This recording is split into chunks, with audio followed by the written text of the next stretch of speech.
In Python, the max function returns the largest value in the container or among the elements you pass to max. For example, if we do print max of 1 and 2 and run that code, we'll see 2. That is because 2 is greater than 1. Next, if we do print max of Alf and Charlie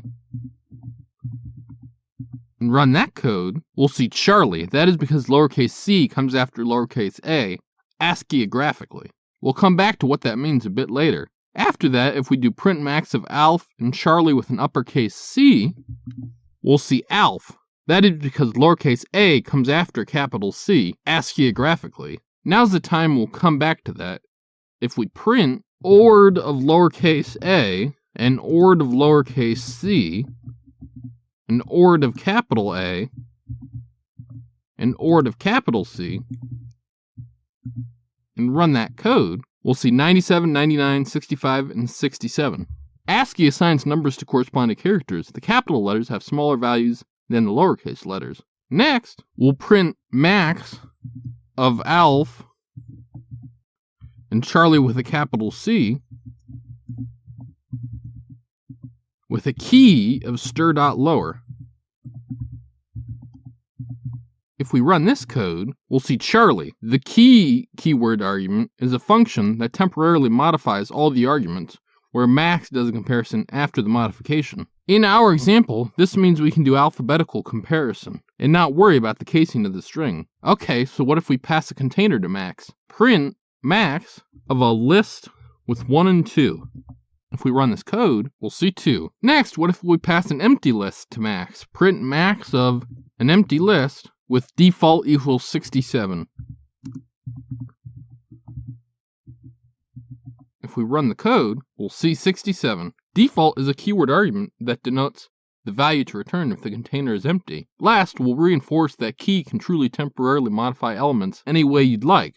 If we print max of 60, negative 65, 5, negative 40, and key equals abs, then max will find the biggest number amongst these values regardless of sign. If we run this code, we'll see negative 65. This is because this number has the largest distance from 0. In Python, the min function returns the smallest value in the container or among the elements you pass to min. For example, if we print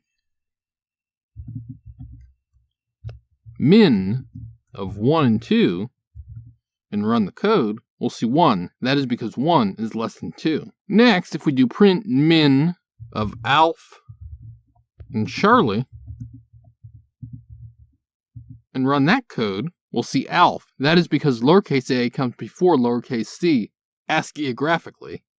We'll cover what that means right now. If we print ORD of lowercase a and ORD of capital A and run that code, we'll see 97 and 65. ASCII assigns numbers to correspond to characters. The capital letters have a smaller value than the lowercase letters. Next, we'll print min of Alf and Charlie with a capital C.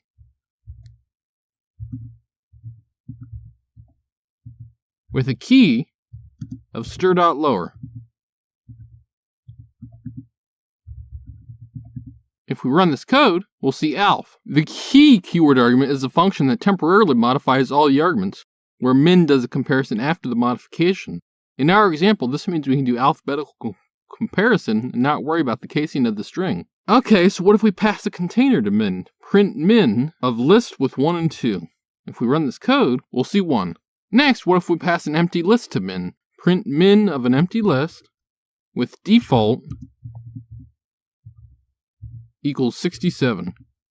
If we run the code, we'll see 67. Default is a keyword argument that denotes the value to return if the container is empty. Last, we'll use a different key function. Print min of Alf and Charlie, where key equals len. This finds the minimum string based on total character length. Alf is 4 characters while Charlie is 7 characters. If you're keeping score at home, 4 is less than 7, so we should expect Alf as output. If we run this code, we see exactly Alf. This has been Jakubication. Like and subscribe to learn more.